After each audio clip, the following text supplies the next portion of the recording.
Então, boa noite a todos aí, pessoal. Vou deixar essa aula gravada aí, ok? Nossa segunda web-aula aí, né, da parte de desenvolvimento aí. Hoje vou então abordar sobre a situação de aprendizagem 2, ok? Antes de iniciar, pessoal, vou passar um videozinho aí, motivacional da indústria, né, e logo em seguida a gente inicia a aula, tá bom?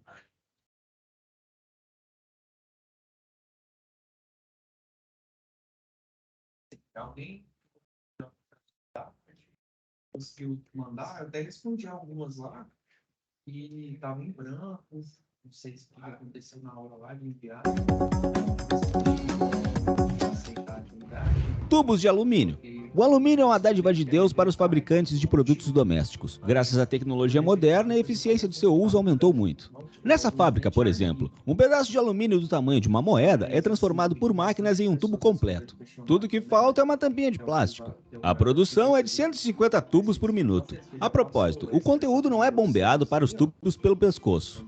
Para os fabricantes de pastas e outras substâncias líquidas, os tubos vêm com tampas, mas as pontas continuam abertas do outro lado. É por isso que ao comprar uma pasta ou creme, é necessário furar uma fina camada de metal antes de usá-lo. Então, vocês têm que entrar aqui e fazer a atividade, ou fazer o questionário de fundamento de universidade. E aquele do momento presencial que vocês quiserem, foi lá os dados que vocês escolheram, tenta colocar no arquivo, né, e enviar aqui. Então vamos lá, pessoal, deixa eu só compartilhar a tela aqui de novo, né? Então vamos lá. Então a gente está aqui, né, na segunda aqui, né, no conteúdo do curso. Fez a plataforma, né? Aí depois ficou mais complicado. Bom, a primeira situação de aprendizagem foi sobre a estrutura analítica de projeto, né? Então, agora, pessoal, a gente vai para uma parte mais específica do projeto, onde a gente define, então, os escopo, entregas e, além disso, a própria estrutura analítica de projeto, né? Vamos ler aqui pelo que se pede, né? Bom, olá, Roberto, tudo bem? Oi, professor Júlio. É uma máquina muito importante que, se ela parar, a empresa tem um grande prejuízo. Todo ano, esta máquina passa por uma manutenção preventiva e esse ano eu sou responsável pelo planejamento. Então, conte um pouco sobre essa máquina. Então, durante a manutenção, alguns itens devem ser verificados, porém, há algumas incertezas a respeito da situação desses elementos da máquina, que devem ser inspecionados durante a manutenção. Então, você deve decidir se aquele elemento deve ou não ser reparado ou substituído. Sim, para tanto, devo elaborar um planejamento que defina quais itens devem ser inspecionados, reparados e substituídos. O que mais que a empresa está te pedindo? Tem que identificar as peças e materiais que devem ser comprados, bem como contratar o serviço de apoio. Depois, deve elaborar um cronograma e fazer o orçamento para que os recursos financeiros sejam conhecidos e alocados. Então, é importante fazer um orçamento para verificar se há disponibilidade de recursos. Sim, pois é comum realizar inspeções em testes após as manutenções eletromecânicas a fim de verificar se foram bem feitas. Depois disso, tem que redigir alguns relatórios técnicos das atividades, além dos relatórios de acompanhamento do serviço físico-financeiro, né? Bom, um trabalho bem completo. Ainda tem que fazer os relatórios para registrar nos relatórios da manutenção, databook ou as-built. E, para finalizar, após a emissão do termo de aceitação de serviço, contratos são encerrados e é verificado se aconteceu o pagamento dos fornecedores. Bom, pessoal, então é bem parecido aí com a situação de aprendizagem 1 aí, né? Então vamos lá, vocês vão elaborar a estrutura analítica de projeto em formato de texto hierarquizado ou de diagrama. Depois dele, vocês vão gerar um arquivo PDF com apenas uma página. Então ali, pessoal, vocês completaram a estrutura analítica de projeto na situação de aprendizagem 1. Então vocês viram como ele se organiza, né? Como ele é feito, como ele é montado. Aqui vocês vão fazer considerando então a situação de aprendizagem, ok? Então vamos.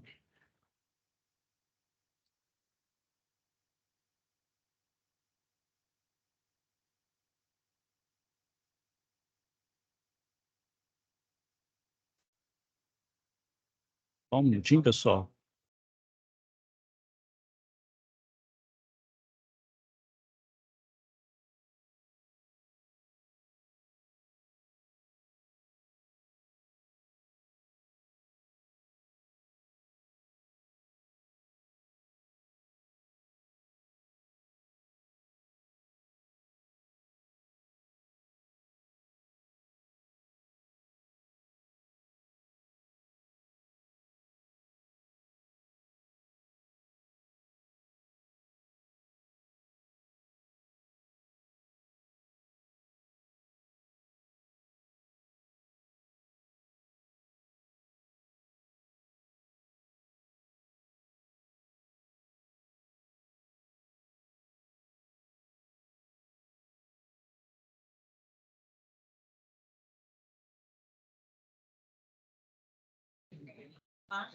Tornando aí, pessoal, deixa eu compartilhar aqui.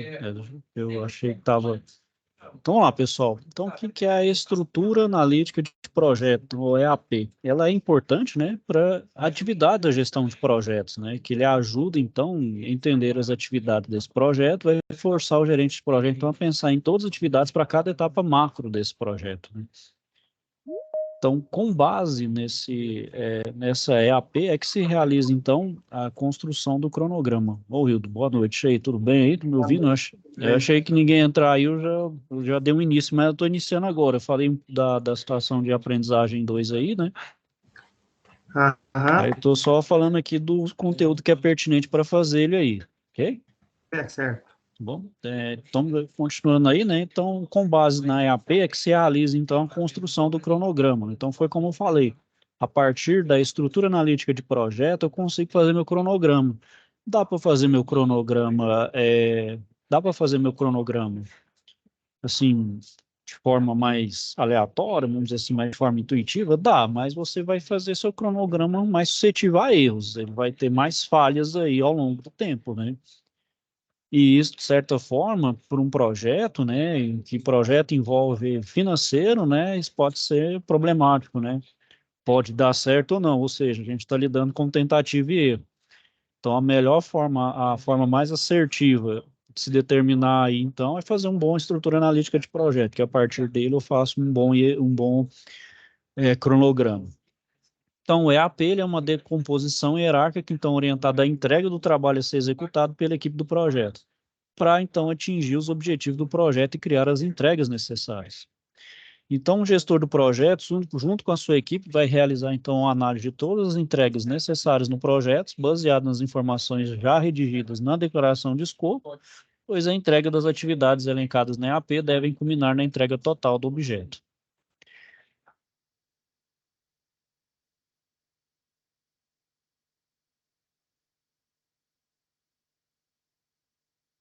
Então, né, pessoal, a EAP, né, ele é expresso conforme, então, mostrado aí, né, numa forma de árvore e organograma, né, onde eu tenho o nome do projeto, onde eu vou desmembrar ele em fases, que são as fases macro do meu projeto, e em cada fase eu vou detalhar ele, né, então, por exemplo, na fase 1 eu coloco uma entrega, uns níveis de entrega, que é as entregas de cada fase, as subentregas de cada entrega e os chamados pacotes de trabalho, né? Que aí ele é mais destrinchado, né, mais detalhado.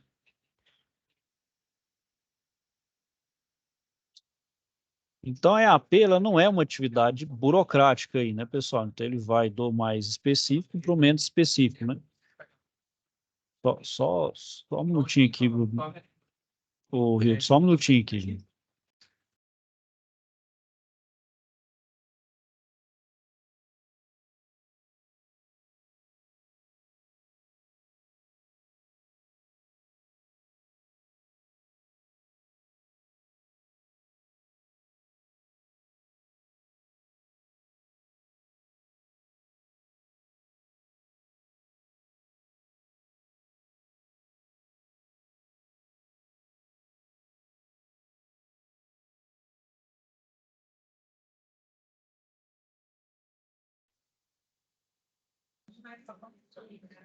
Só, só continuar aí, Hilda, porque eu tava jurando que eu tava repetindo essa aula aqui, né? Essa aula que eu dei aqui, essa mesma aula eu dei para uma outra turma. Mas vamos lá. Então, como é que é a estrutura, então, de composição desse meu projeto, né? Então, a EAP, ela não é uma atividade burocrática, então, né, que tira o tempo do gestor de projeto e da equipe, né? Então, você não pode colocar, então, uma estrutura analítica de projeto como um negócio que tira tempo, né? Ela tem que ser encarada e usada como uma ferramenta extremamente útil e poderosa para que a equipe de projeto então discuta em conjunto sobre as atividades para entrega de cada etapa e também gerar uma forma padrão de comunicação para as demais pessoas, né? Então, pessoal, tudo que fala da parte de projeto, principalmente a área de planejamento, tem que ser a parte realmente que gasta tempo. Não é gastar tempo, é realmente um investimento para ter aquele retorno. Porque um planejamento bem feito, por mais que ele seja, gastou-se muito tempo naquele planejamento, mas se ele for muito bem feito, a parte de execução e entrega, ele é praticamente assim muito rápido, e rapidinho se desenvolve. né? Então, se eu faço, então, uma estrutura analítica de projeto bem feita, então eu tenho uma execução e uma entrega bem feita, né? Então, aqui, né, pessoal, o EAP vai substituir, então, o trabalho do projeto em partes menores, então ele vai do mais geral para o mais específico, né? Então, aqui, ó, é justamente a divisão do trabalho em partes menores, detalhando, então, melhor e facilitando a gestão. Mais ou menos o organograma de empresa, né, pessoal? Então, a gente tem uma parte, vamos dizer assim, da direção até a parte operacional, ou seja, até a parte da parte operacional, a parte tática e estratégica, né? Bom, então, usando essa técnica, né, pessoal, a gente consegue, então, agendar, estima custos, monitora e controla o trabalho planejado contido nos componentes do nível mais baixo da EAP, né? Então, denominados pacotes de trabalho. Então, como aqui está mais detalhado, né, pessoal, os pacotes de trabalho, eu consigo, então, definir melhor os tempos, estimar o tempo. E se eu estimo o tempo também, eu consigo estimar custos, né? Então, eu consigo detalhar melhor os tempos e os gastos, né, os custos de cada uma dessas etapas. Com isso, então, eu consigo definir melhor um cronograma. Bom, então o PMBOK, né, pessoal, ele indica que a EAP bem feita deve seguir, então, o processo apresentado na figura aqui, né? Então, eu tenho a entrada, que é os ativos de processos organizacionais, a declaração do escopo do projeto, né? Ou seja, fazer uma delimitação física dos meus projetos, fazer um plano de gerenciamento desse projeto e solicitar mudanças, né? Mudanças aprovadas, caso tenha, né? As ferramentas e técnicas, então, como se fosse uma próxima, então, vamos dizer assim, o durante, então, é o modelo de estrutura analítica de projeto e fazer a decomposição dele, né? E a saída, né? Então, a declaração do escopo de projeto com as atualizações, né? Ou seja, o que eu preciso, o que eu posso adicionar, o que eu posso retirar, o que eu posso melhorar, a estrutura analítica de projeto pronta, o dicionário da EAP, né, pessoal? Então, a gente tem que lembrar que, por mais que a gente seja especialista no assunto, domine, a gente tem que pensar que essa estrutura analítica de projeto, ela é usada por todos da empresa, né, da indústria. Então, pode ser usado por uma pessoa que não tenha tanto conhecimento, por uma pessoa altamente especializada. Então, por isso tem que ser tudo muito bem definido, né? Isso é o mais claro possível. Eu tenho também, então, a linha de base do meu escopo, né, ou seja, uma espécie de alicerce desse meu escopo, fazer um plano de gerenciamento do escopo do projeto com as devidas atualizações que foi feito lá na entrada e as mudanças solicitadas, né, que aí sim, lá na entrada, eu faço essas mudanças se forem aprovadas ou não, né. Então, né, pessoal, o que é o PMBOK, né? Então, segundo o PMBOK, todas e quaisquer organizações envolvidas no projeto, elas podem, então, ter políticas, procedimentos, planos e diretrizes formais e informais, cujos efeitos devem ser considerados.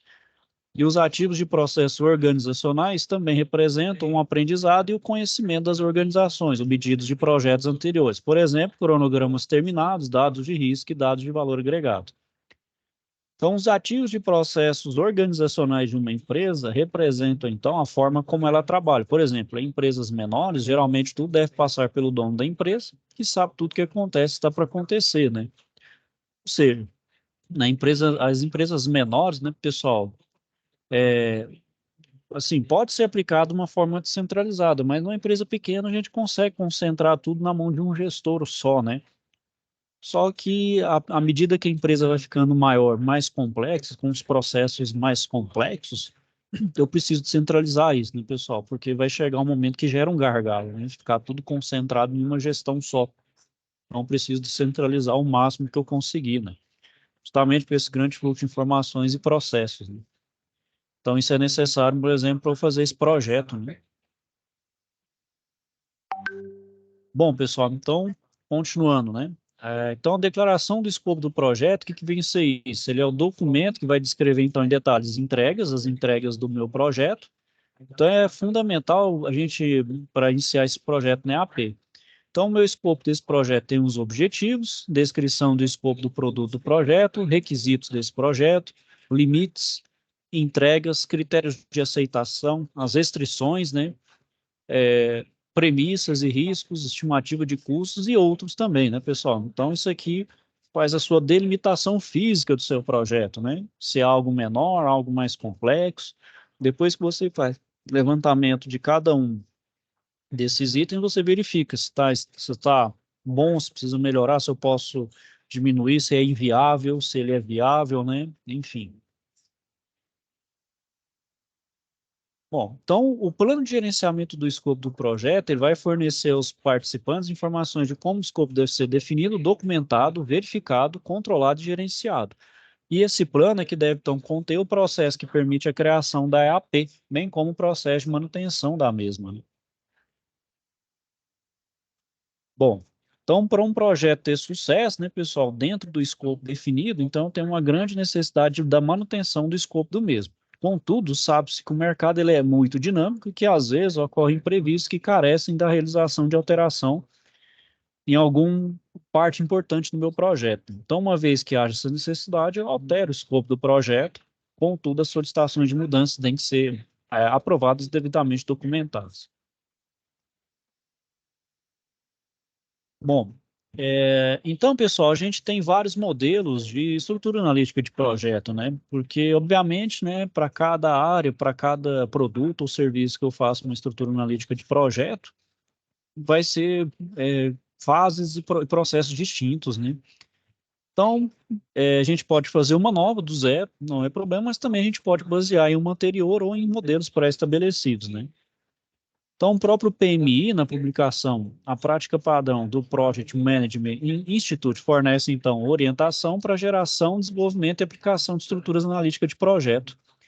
E essa publicação vai conter exemplos de modelos de AP específico do setor, que podem ser adequados a projetos específicos em determinada área de aplicação, né? Então, por exemplo, o PMBOK, ele fala que a decomposição, né, que ela é a subdivisão das entregas do projeto em componentes menores e mais facilmente gerenciáveis, até que o trabalho e as entregas, então, estejam definidos até o nível de pacote de trabalho.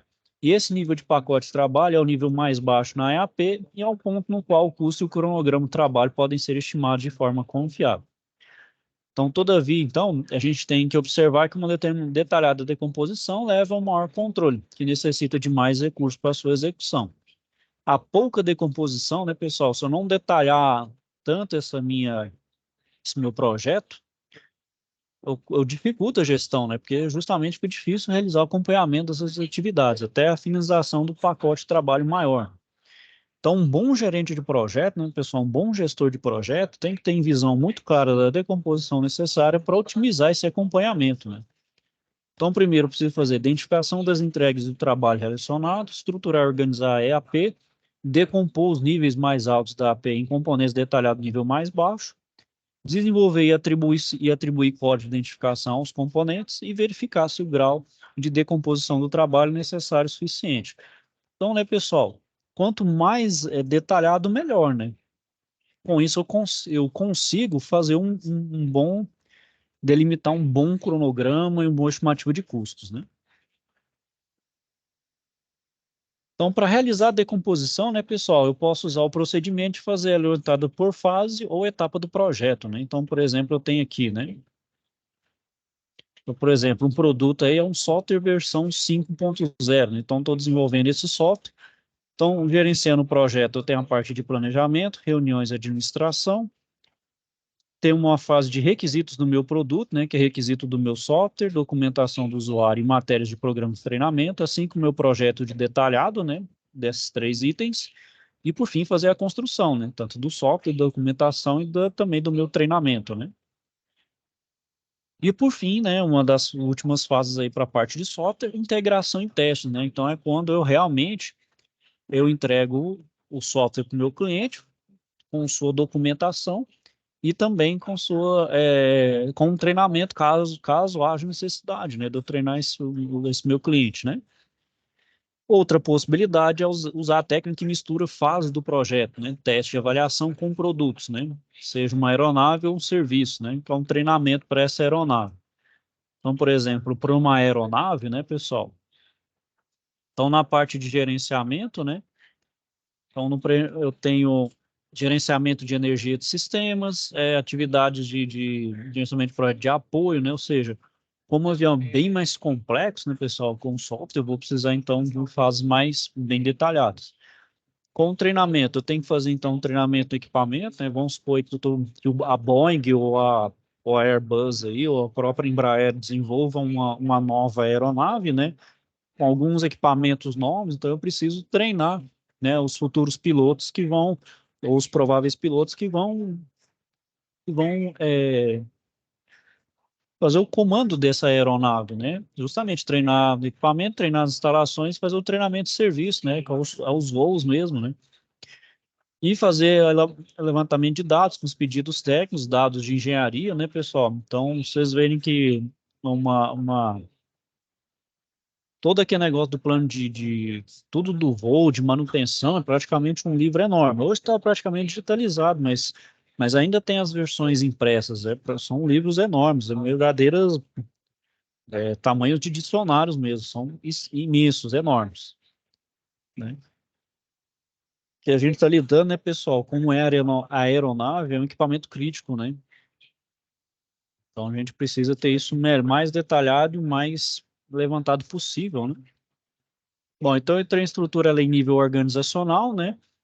Em nível intermediário, em nível de depósito. Nas instalações eu tenho as construções básicas, instalações de manutenção e os testes de avaliação, né? Com os mockups, o teste operacional de desenvolvimento da minha aeronave e os testes mesmo com a minha aeronave já pronta, né? E com o meu veículo aéreo, né? Então aqui eu tenho então a parte da estrutura, motor, sistema de comunicação, navegação e sistema de controle de incêndio.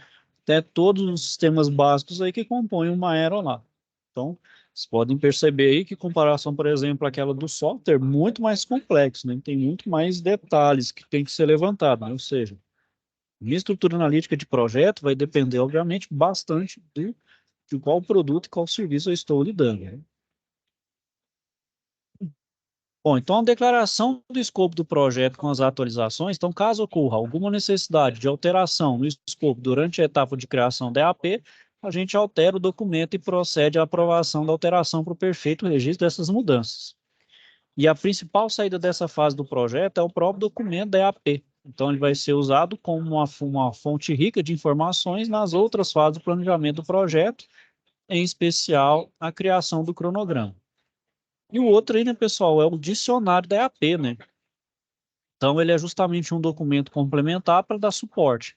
Ele vai ter, então, detalhamento dos componentes contidos, inclusive pacotes de trabalho e contas de controle. E essas informações contidas no dicionário podem incluir um código de identificador de conta, uma declaração do trabalho, organização responsável e uma lista de marcos do cronograma. Então, é uma documentação mesmo que abrange todas as áreas, não só a parte operacional, mas pode ser a parte financeira também de recursos, né? Então, ainda se pode colocar informações sobre um componente, como informações de contrato, requisitos de qualidade e referências técnicas para facilitar o desempenho desse trabalho, né? E aqui, né, pessoal, vai ter, então, alguns exercícios de passagem aí para vocês fixarem, então, aí o conteúdo. Certo, pessoal? Alguma dúvida aí, algum questionamento? Para essa SAP, qual o livro que a gente lê para montar esse. Bom, para o EAP aqui, Hildo, deixa eu só mostrar para você aqui. Vou só olhar aqui. Deixa eu ver se é o 1 ou o 2 aqui. Então, que conteúdo do curso, eu vou abrir os dois volumes, o 1 e o 2, só para eu ter uma ideia.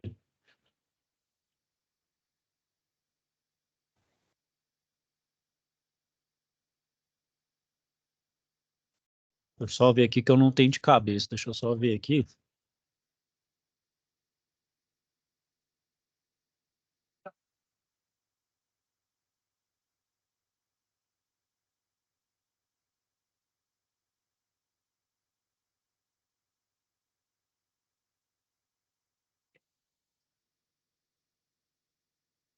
Aqui, ó. Capítulo 3 aqui, do volume 1, viu, o Hildo? Então, vamos lá, página 69. Ver se eu consigo ir lá. Aqui, ó. Metodologia, noções do PMBOK.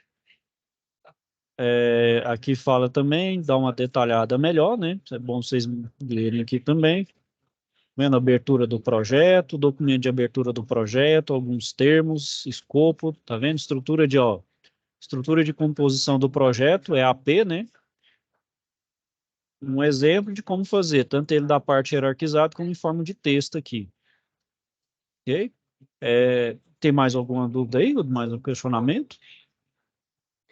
Pode ser feito igual esse de último aí de texto ou tem que ser daquele de Pode ser de texto, aí você só lembra de fazer essa hierarquiazinha aqui, ó, que é essa tabulação aqui do, por exemplo, o que é 1.1, subitem de um, isso, 1.2? pode fazer dessa forma, não tem problema. Pode fazer esse formato de lista ou esquema aqui. Ok? Mais alguma dúvida aí, pessoal? Questionamento? Quanto a essa SAP, não. E a próxima SAP, tem como dar uma explanadinha sobre ela? De cronograma? É, Bom, eu posso falar dela aqui rapidamente. Eu ia detalhar ela melhor na próxima aula, mas posso também, sem problema. Então, aqui, o que que é essa...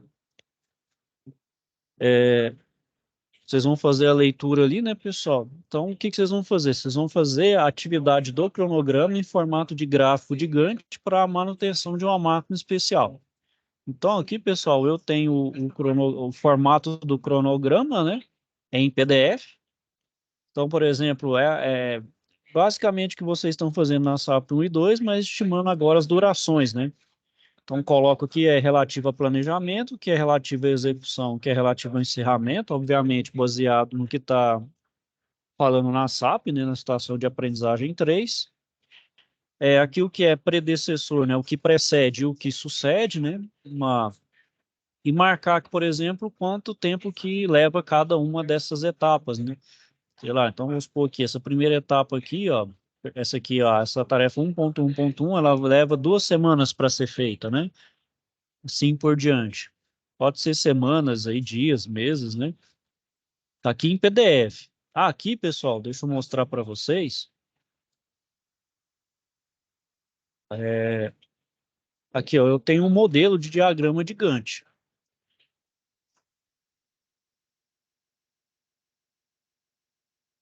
Então, aqui, ó, habilita edição.